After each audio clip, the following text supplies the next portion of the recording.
Following is a production of DallasCowboys.com and the Dallas Cowboys Football Club. How about them Cowboys? Yeah! Go Cowboys! Let's go, baby! Are you ready for a break? Yes. Are you ready for a break? Absolutely. Ready for a break? Yeah, and so much for that. It's time for The Break on DallasCowboys.com We were on a break! with Ambar Garcia, Bryan Broaddus, Voch Lombardi, and Derek Eagleton. Hello, guys. Welcome back to another episode of The Break presented by LG. And Derek is not here today. I heard Voch Lombardi's name in the intro. That's the first time I hear it. Big voice guy held us down today. I know it was on that last time, but last time I didn't hear it. People came to me and said, yo, Voch, did you hear big voice guy say your name? I was like, no. They'll never let big voice guy say my name. I be damn, big voice guy. Done said my name twice. I guess I'm part of the crew now. That's exciting. Goodness. I'll tell you what, You're man. official now. You're Yeah, all Like right. a ref yeah. with a whistle. There we go. Don't hate Bryan Broaddus. I'm sorry. Go ahead. They've been saying your name for 30 years. Go ahead. Some Shout out. with some F-bombs behind my name. After, 30 años. Ain't that how to say it? 30 años. 30 años. 30 años. 30 Wow. years they've been saying Bryan 30 Broaddus. años? 30 años. Since 1999. I don't know how to say 1999 in Spanish, but 30 years for sure. 1999. Bueno, Good old pinche Cowboys shirt. Go ahead, please. I'm sorry. Go ahead. Oh, boy. mucho viejo, right? Is that old? We just taking this show over. I'm Like Don sorry. Quixote. Let Ambar talk, please. All right. Well, before we You're get the the one show that's- started, just the wanted one. to give a shout out to Derek. He's not here today, but his baby boy is graduating Hey! today. Congrats. Yeah.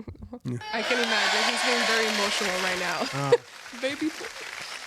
out to the Eagles. But congratulations to him and his whole family. That's very exciting. And for today's show, I was telling Voch before we started that I have a set of questions that they're just kind of all over the place. Nothing new has really happened since last week. Wheelhouse. It's nothing too crazy, honestly. But we're going to start with the first one. Right now, looking at what the roster currently looks like. And I don't want to get too ahead of myself and talk about training camp, but why not, right? Sure. Which position group currently has the most depth, and which is the biggest concern heading into training camp?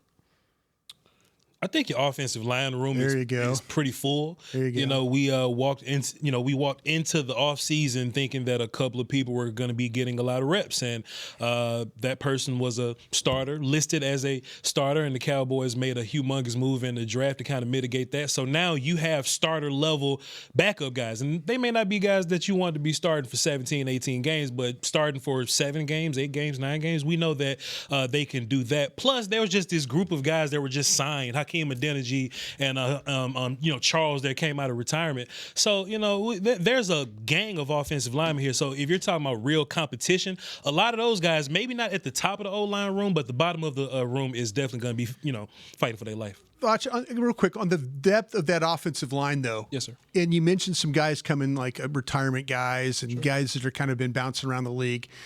But do you feel like there's somebody out of that backup group that is going to emerge as one of the 10, the weekly, maybe a 9th or 10th guy that we're going to talk about? Oh, man, this is our swing tackle. This is our swing. We kind of think like Hoffman and guys like that. But is one of those guys that they've brought in, Jones, some one of those guys going to be a vital piece? Is going to have to be a tackle, Brian. I don't see this world where somebody takes Big Tyler's job or Booker's job or BB's done his job as center guy, and we know who Brock is. But if there's any question mark. If there's any question mark on his offensive line right now, it's your left tackle. Now, I think Tyler Guyton will be fine. Yeah. He just needs to get a little bigger and stronger. We saw him a little bigger and a little stronger. We got a little more time for him to lift some weights and stronger, eat some peanut butter. But we got to see though, Bryan Broaddus. We got to see. Those crustables need to come into play real fast, right? But if you just lay it all out, I don't see a world where Sadiq Charles is taking either Tyler's job, right? Right. But what if Austin Richards has a ridiculous? That's what I want to talk about there. And I know, Amber, it's a great question, but I want to talk about Austin Richards though. about it. I think it's about time for Austin Richards to step up and all of a sudden, we've noticed him at camps before. AG, you and I, we've all stood out there and like, oh, look at Austin Richards, that one-on-one rep. Oh, that's pretty good there. Oh, hey, but I'm saying you'll get a chance. I wasn't at camp. Yeah, you'll get a chance. I wasn't invited at the time. Yeah, well, you'll get a chance. Hey, Well, you're now in the intro of the show. Yeah, you'll get invited. One step at a time. Yeah, get ready. You'll get there. But to me, that's what I'm saying. If all of a sudden Awesome Richards shows up as a guy that's really seriously competing at the left tackle spot, huge win. Yeah. Huge win for the Cowboys. Now, Brian, how good does Awesome Richards have to be to seat Tyler Guyton? Because they're going to give Guyton every opportunity to do the job. Yeah. However, we saw Tyler Guyton got a little healthy last year, and Chuma Doga was still taking reps. Coaches fighting for their jobs. They're fighting for their jobs, right? Coaches fighting for their jobs there. That's hey, we have to win, we have to cover, we have to do. They weren't going to play that kid. It's a shame that it all went down that way. But you had coaches fighting for their jobs. That wasn't going to happen. So whether it be Guyton playing poorly or if Awesome Richards just emerges, right? That's really what I'm. How good does Awesome Richards have to be in order for us to go, all right, that was the previous plan. Awesome Richards is killing it right now. Like a Dak Prescott, Tony Romo, we can't deny the young kid anymore. How good does Awesome have to be? I think it comes down, personally for me, it comes down to consistency. Oh. Can you consistently be good? Because I think he's shown traits of being good and what he could be. But to me, what I've seen, it just hasn't been consistent. Now, that has to do with how much opportunities, how much playing time do they give him? Yeah. And you already talked about that, what was happening last year. But I think if you can consistently show up, that's something that is very valuable, especially in the O-line. That's something that you really need to have from somebody. So that's number one bullet point for me. How consistent are you? What's going to happen with Bass and all those guys and Nathan Thomas and those guys? What's going to happen? See, the Nathan Thomas one we don't really know about there. Yeah. My hope is that Nathan Thomas is a guard. We always talk about in college football the red shirt where you don't, you maintain your eligibility, but you don't play that year. Mm-hmm. What you do then is you go into the weight room, you do all these things, hopefully the diet, the meals, working with, the extra work that he's getting with the strength coaches and the trainers and stuff like that. Hopefully he comes back as a different guy that way. Because once he got to camp, it's like it was just very, very brief. Oh, he's over on field 2. He's overdoing this. He's overdoing, we didn't get to see that player that we maybe thought came out of Louisiana when they drafted him. So my hope is that all of a sudden he's competing with Hoffman. He's competing with Bass. I think Hoffman's on this team because I think he's your backup center. Sure. That's where now everybody else I think is free game. If I could circle back though about with what's going on with Guyton. Sure. I think Guyton is going to have more rope than maybe anybody else that competes with him at that spot. I really, really, really do, because I think that they want him to be that guy. I think they really, really want to see, and maybe that's something what Jerry and Steven and Will asked Brian Schottenheimer. Hey, find ways to get some of these guys involved that we drafted. Mm-hmm. And I think there's going to be times where all of a sudden we're looking at Guyton and we're saying, whoa, good rep. Oh, that was a bad rep. Oh, that was another bad rep. Sure. I think he's going to have some rope here. But, boy, I would love to see some competition over there. And if the best guy wins, let that be the case. Also, that's the nature of when you're drafted in the first round. Sure. Your rope is going to be a little longer than the rest of everybody else. So it's going to be an interesting competition there. Yeah. As far as... Please. Oh, I was going to kind of... Oh, trust me, I got more. Trust me. Change it a little bit. We can feel this whole segment. Watch this. Ladies and gentlemen, Bryan Broaddus, Ambar Garcia. If I could just name another unit that's kind of packed up in there, and I think it's gonna bring a little bit of controversy come camp time, is those edges. You draft a guy, Micah's a guy, Dante Fowler's a guy that was here, and he wasn't really utilized properly. Confusing. He goes to Washington Football Wizards. The Football Wizards that we've learned about, yeah. Double-digit sack guy. I imagine he's going to come back here and he'll be used as a double-digit sack guy. Marshawn Nealon, young guy. Peyton Turner is probably going to be like a rundown guy for you. Where does this leave Sam Williams? That's what I'm asking you guys. Where does this leave Sam Williams in this room full of edge guys, full of pass rush? And you can only rotate and bring so many of those guys to the bus. What about edge? Do we lose somebody that we didn't think that we would lose, Brian? I wonder how much rope that Sam Williams has. Sure. See, that's the thing about it is with Sam, and I'm sure there's people watching this right now and saying, hey, Broaddus, you cut Sam Williams, he will be on someone's roster, blah, blah, blah. We saw it with Randy Washington. Gregory. Yeah, we saw, that's exactly right. Guy's got a lot of talent, but Ambar says, how about some consistency? Mm-hmm. Give me some consistency. Go out there. There's times where he's flashed. That's what scares scouts to death. Sure. All of a sudden you see this flash player and you're like going, whoa, wait a minute. This guy, and then he, kind of disappears. This is a big year for Sam Williams because there's guys now that have been drafted by previous regimes that are no longer here. Yep. And you don't have that. And I've sat in a lot of those personnel meetings, in the summertime where the coach is like, oh, we've got to have this guy. Well, coach, he's not. Well, we can't play without this guy. We get, and now, so I think Sam Williams is kind of in that category right now where he must step up. And people, again, are out there, I guarantee you, oh, yeah, just cut him, Broaddus. He'll be on somebody else's team and he'll be doing something else. Are they right, Ambar? Absolutely. I think that's the consensus in a lot of people that watch that. But I think Sam Williams, obviously his injury came at a really bad time for him. Terrible time. And he was... Might not have went got Fowler if you had a guy like that. And he was ascending. But at the same time, something that I think he embodies what the Cowboys look for in a guy that represents the star. And this goes beyond the field. What you don't see that happens behind the scenes, he's a guy that has been showing up consistently last year. Okay. Even though he wasn't on the field and he was recovering, he was always there. He was always, and I say always, quote unquote, but every time I saw a community event, who was there showing up? Sam Williams showing up. Oh, I thought you were going to take this another way. What way? I thought you were going to take this in the way that he likes to drive fast and cause problems. He's always on time because he's driving fast. No.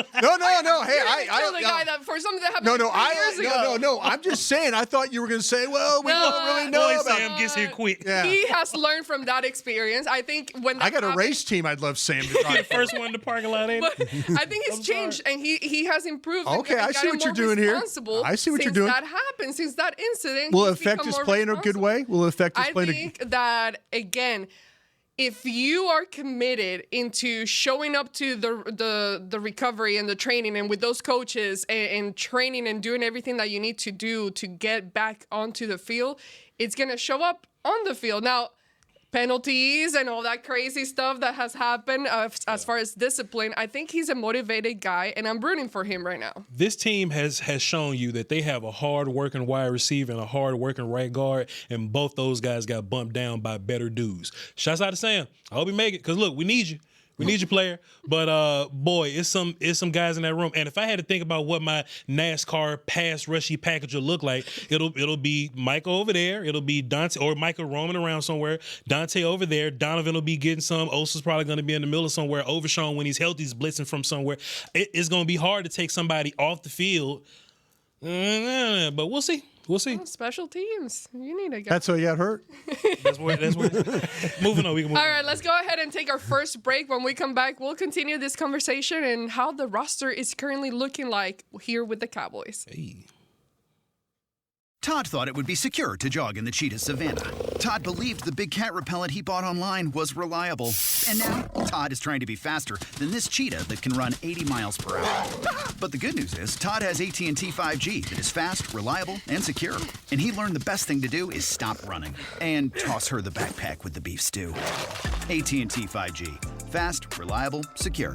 5G requires compatible plan and device. 5G may not be available in your area. See att.com/5G for you for details. It's the official men's skincare brand of the Dallas Cowboys, Jack Black. And right now, Cowboys fans can get 15% off their $75 order. Plus, because every deal needs a playmaker, your order will include a free 5-piece skincare set and free shipping. The Jack Black Playmaker is 4 of Jack's favorites and a full-sized intense therapy lip balm. Make a play for the playmaker at getjackblack.com/Cowboys with the code Cowboys VIP. That's getjackblack.com/Cowboys with the code Cowboys VIP. Don't put off getting your oil change, Dallas. Take 5 Oil Change, a proud partner of the Cowboys, is faster than you think. They're so fast, you don't even have to get out of your car. You can take advantage of Take 5's Stay in Your Car 10-minute oil change at any of their locations across the Dallas area. And remember, at Take 5, you stay in your car because they're faster than you think. That means you won't even have time to show off your best touchdown celebration. Take 5, the official oil change of the Dallas Cowboys.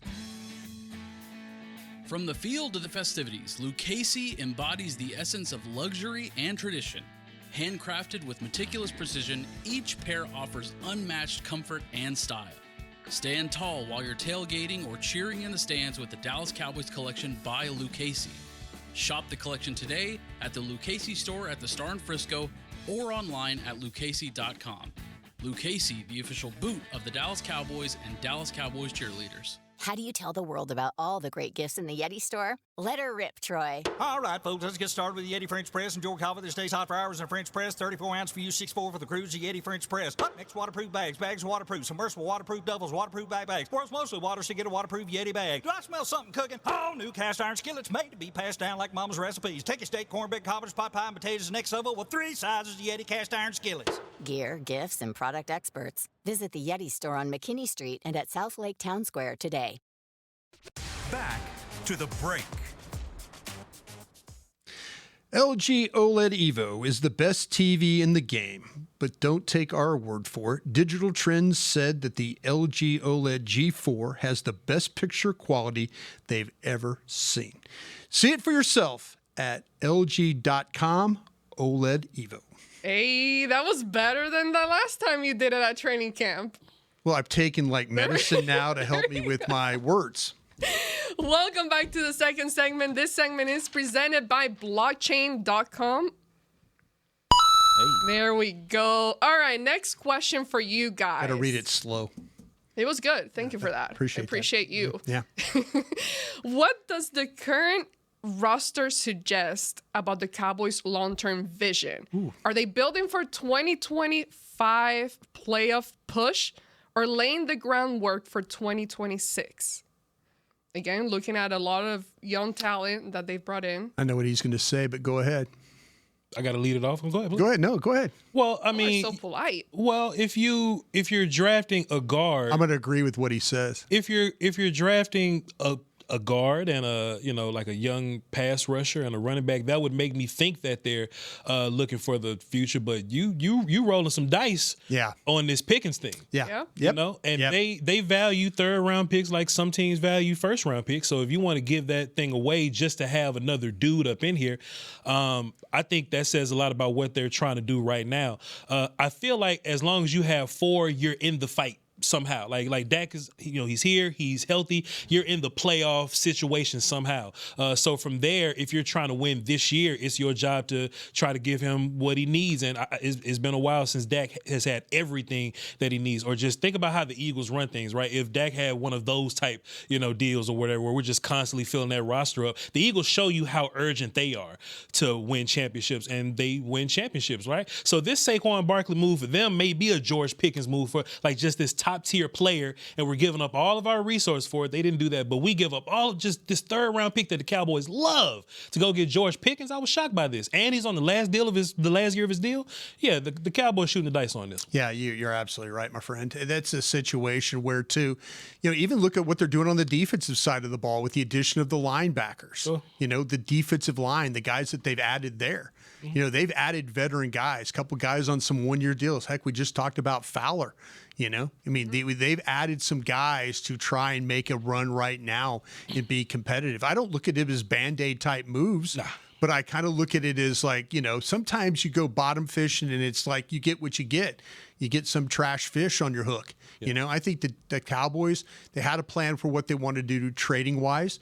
I think the fact that they stayed aggressive even after the draft, That's big going after George Pickens. Sure. They said, they saw a situation, George Pickens probably not fitting in with what the Steelers are doing. The fact that they even talked about Bateman from the Ravens, that's a second-round pick, but he wanted more money and stuff like that. So they're trying right now. The right guard helps the quarterback. Sure. The young running back helps the quarterback because he might be the featured guy when this is all said and done. Sure. But look at the things that they were able to do with the wide receiver. That might be a one-year rental for a third-round pick. That's an aggressive move right there. Defensively, like I said, they've added a lot of some veteran guys over to that side of the ball. This is not really a long-term thing involved. This is more about playing for now. Ambar, let me ask you something. Do you remember a couple of days ago, Schottenheimer did his, press conference or whatnot, and they was like, hey, Shotty, what went into the Pickens thing, right? And Shotty was like, oh, yeah, we did a ton of research, and we felt good, and we all talked about it, and we all got together as a great big family, talked about George Pickens, pulled the trigger, and now he's here. Compare and contrast that to when Mike McCarthy was on the radio, 105.3, and they asked him about Trey Lance, and Mike was like, I didn't even know that they were trading for Trey Lance. Trey Lance just happened to pop up on my doorstep. Nobody asked me about the quarterback situation or what I thought about backup at all. Just Trey Lance is here now. What do you think about the differences in those two situations? Does one have more power than the other, or was Mike McCarthy just not interested in team building when Schottenheimer is? Dan Quinn, when he needed help, happened to get all the help that he wants. So now we hear Schottenheimer, draft day, Brian. Yeah. Tapping on the board, fighting for his guys, right? He has a say in what's going on. He gets these guys. Mike McCarthy, it doesn't matter who you pick out of X, Y, Z. Ambar, what do you say about what I just said? Well, again, looking back at that first press conference where the Cowboys were introducing Schottenheimer as a new head coach, and something that they talked about and that Jerry Jones mentioned, that he gained a lot of respect from Bryan because times where he knew when to keep his mouth closed. Yeah. But that didn't mean he wasn't aware of what was happening. And when the time came, he let it all out and talked and really voiced his opinion. I think that it instilled a lot of respect and it gained a lot of power. He was able to gain power. And again, when you start talking to him and listening to him, you start just buying what he's selling and falling for what he's doing. And this is just a difference of personalities. Not to say that Mike McCarthy wasn't respected here and that the Cowboys weren't, paying attention to what he was trying to do, because they did a lot to kind of let him do his thing. Obviously, there were times where you had question marks, like the running back position. There were a lot of question marks. What was happening there in some of the decisions that were taken with that position specifically. But Schottenheimer, even though he doesn't have the experience, what he's doing is very magical in the way that he's been able to gain so much power here and to be listened, especially during the draft, making those decisions. So it just goes back to saying it seems like everybody gets along and everybody is on the same page and in tune, and there's no those random, oh, wait, what? Y'all did that? Yeah. I didn't know about it. First time hearing about it. So Pickleball everyone tournaments. seems to be in sync with this. And it goes back to the new culture that he's trying to put here with the team. I just think it's interesting because, fans will get on social media and fuss. And look, I'm fans also. I'll go out there and fuss. Like, why aren't the Joneses doing anything? I wonder if Mike was just one of these guys who are like, hey, just give me the guys and I'll just coach whoever that you get for me, right? But I wonder if the Joneses this whole time, they just had this checkbook waiting for Mike McCarthy and he just didn't use it. Schottenheimer, 20 days on the job, goes, hey, man, something got to happen here, here, here, here, and here. And now we see stuff happening. And this has been one of the more active off seasons that we've had. I just wonder if that's because of the head coach. Yeah, he's not afraid to speak and walk around and say, hey, I want this or I want that, and voice it. And I think when you walk around with confidence, it changes the environment that you're starting to create around you. So I'm excited to continue to see what all they're building here. Next question for you guys. Which undrafted, and we haven't really talked about undrafted free agents on this show, but which undrafted free agent or late round pick has the best chance, and again, getting ahead of ourselves because we haven't seen real practice, but who has the best chance of making the 53-man roster? Man, do I need to go into my Phil Maffa He's thought? seventh round. Well, no, it's what I'm saying, though, okay. but late draft pick, right? Was that the question? Late draft pick or undrafted. Yeah. I know you're going to say the Auburn tight end. Fairweather from Auburn. That's me. Yeah. I know what you're going to do there. Yeah. I'll let you explain that one. I could say I'm interested in Voch and I were doing our show last night, and we were talking about this. I want to be really, really, really wrong about Phil Maffa. Yeah. I want to be wrong about him. And I'm saying this right now in a way of I'm intrigued by what the Cowboys are going to see in this guy. Sure. Because me personally, I know when we were doing work on the draft show, there was guys like Allen from Syracuse, Krosky Merritt from from New Mexico, Arizona colleges. And and then Krosky Merritt gets selected right after Maffa does. Yeah. And so now you're like going, whoa. And I know Voch was on Krosky Merritt. Yeah. So now you got somebody in the division, and if he turns out to be, and an early indication reports are like, people are like, whoa, they got this late round guy. So I'm interested, Ambar, and I'm interested if Maffa is going to come in and look better than Williams and Sanders, and can he pair with Blue? That's that, because they have done something there. Sure. That I personally wouldn't have done. But that's them, and that's good. That's their jobs to do that. If they pull this off where all of a sudden Phil Maffa comes in here and is a physical running back that's getting tough yards, and maybe they're looking at more of the inside game stuff too. When you draft a guy like Booker, maybe they've come in and evaluated. Maybe we're not going to see as much of pin and pulls and things that we talked about. Maybe it's going to be about combo blocks and deuce blocks and second level blocks and those kinds of things. Maybe that element of getting the ball on the edge is going to turn into Blue being on the edge. But if Phil Maffa comes in and shows in training camp, he's that tough kind of a runner that we saw a little bit at Clemson, man, tip of the cap to them, because I personally would have gone a couple of different directions there other than him. I'd love to be proven wrong about that one. As far as mine, Brian, we already talked about this back and forth about this, Fairweather from Auburn, right? Yeah. Tight end.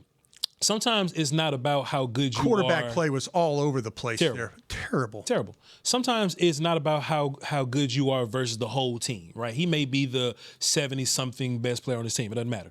It's about his room and his role in that room.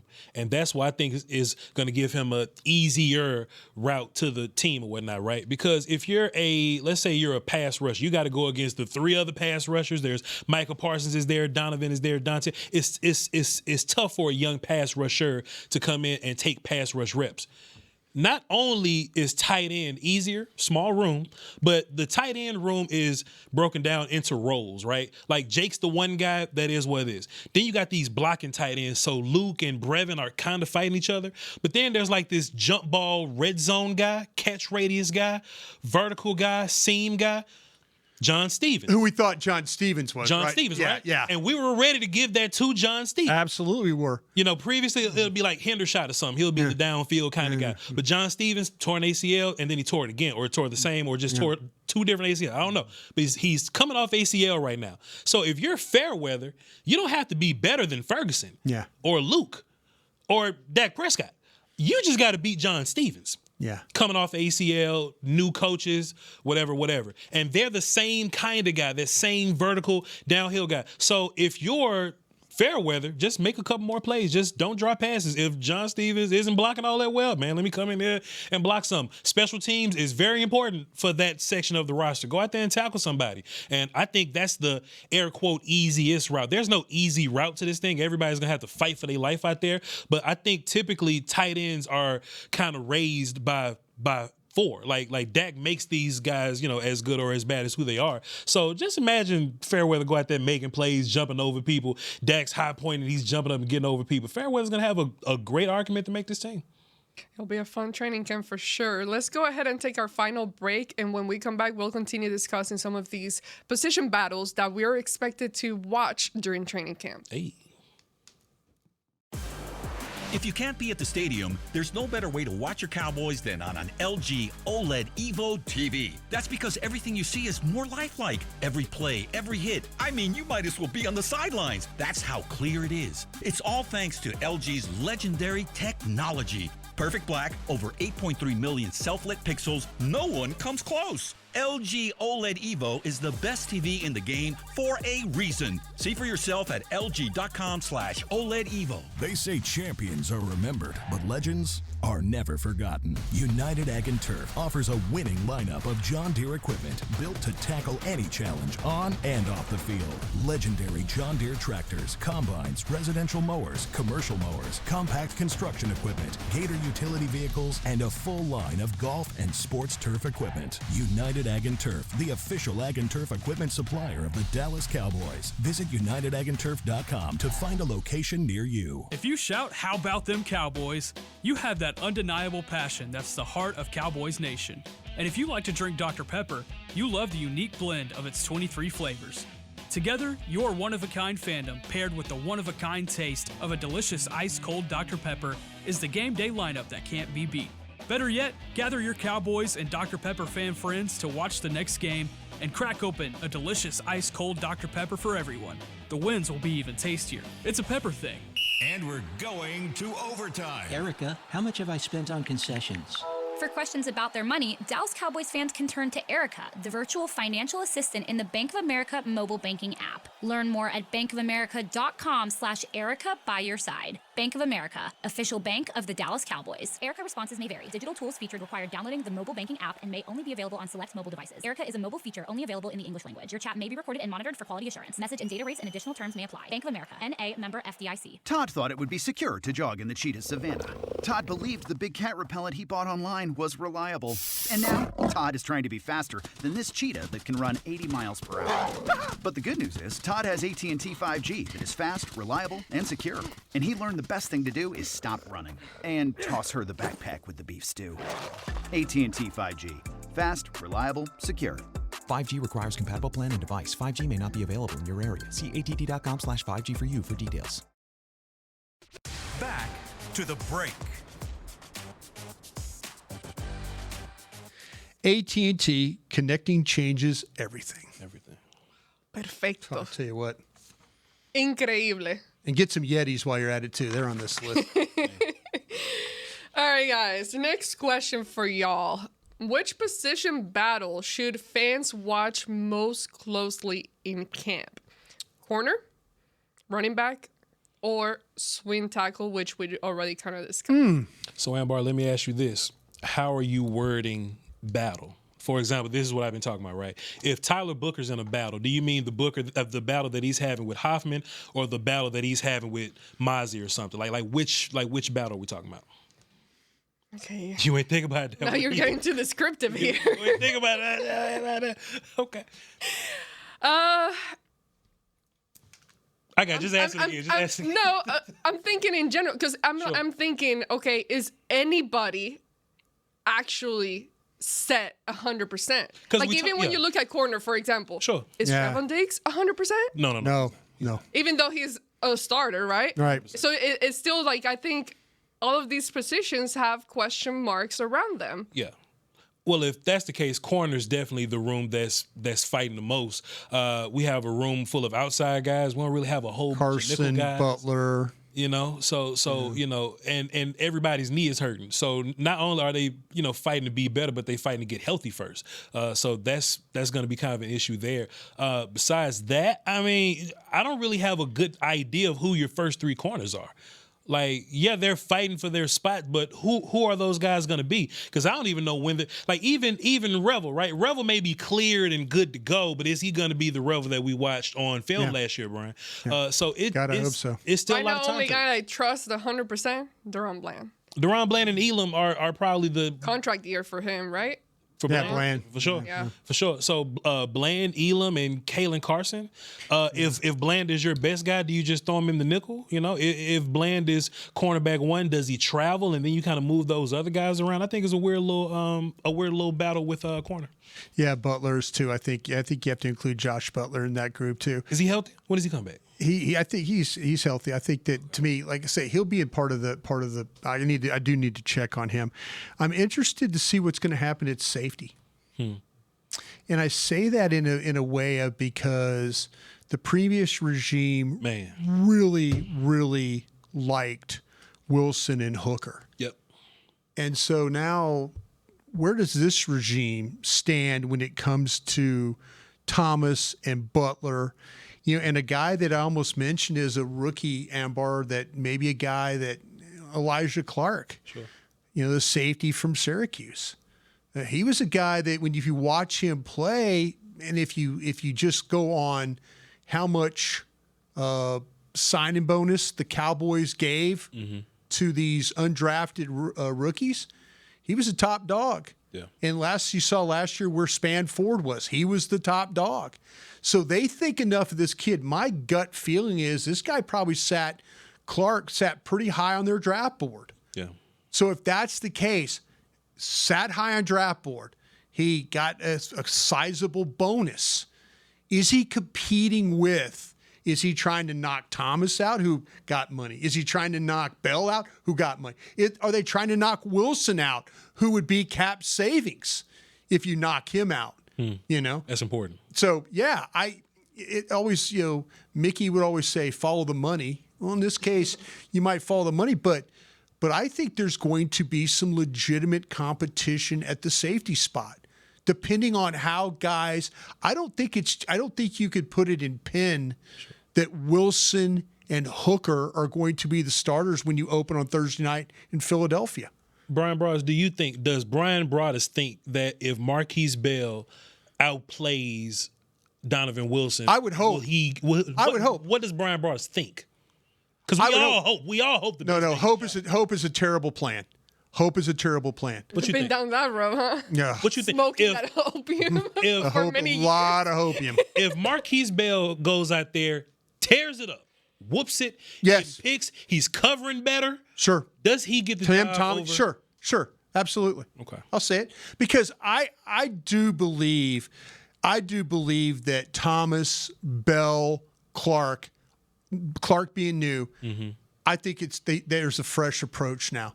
I talked to Mike Zimmer for a long time before training camp, and we were out there in Oxnard, and he was saying, I really like Wilson, I really like, Hooker. And I'm like, oh, okay. And I said, well, I need to keep my damn mouth shut because I was always trying to replace Hooker, and then but I just kind of feel like Bell and Thomas have to feel like they caught a break here with a new coaching staff, especially new coaches in the secondary. There was a lot of times last year or a year before where we'll be having trouble from a coverage, and you play safety. Like, coverage is what you do. Yeah. And Cowboy Nation, Cowboy fans were just sitting around tapping their watch going, man, when are we going to try something different? Oh, no, it hadn't always been that way. Yeah. I took an ass kicking from fans about Hooker, and then he got extended and like, oh, see what you think, bro, Yeah. And then we get he's not playing very well right now, and I'm like, okay. Tell him you was right, Brian. No, I'm not. That's not the idea.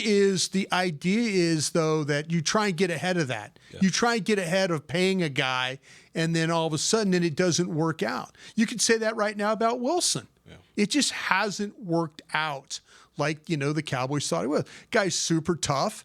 He's super physical. But, you have to play with instincts. You have to be able to tackle well, and you can't make mistakes. And if they put you in coverage, you can't get exposed. These are things you have to kind of think about when you're talking about safety play. Well, I hope they get a fair shake then, Brian. What are people saying in the chat? That they're having buffering issues. So y'all gonna have to watch the get better equipment. Yeah, get better equipment. Y'all gonna have to watch the podcast. Oh, we gotta pay for y'all salary here. Pay me first, and then go and get your down Wi-Fi fees. Go ahead, please. All right.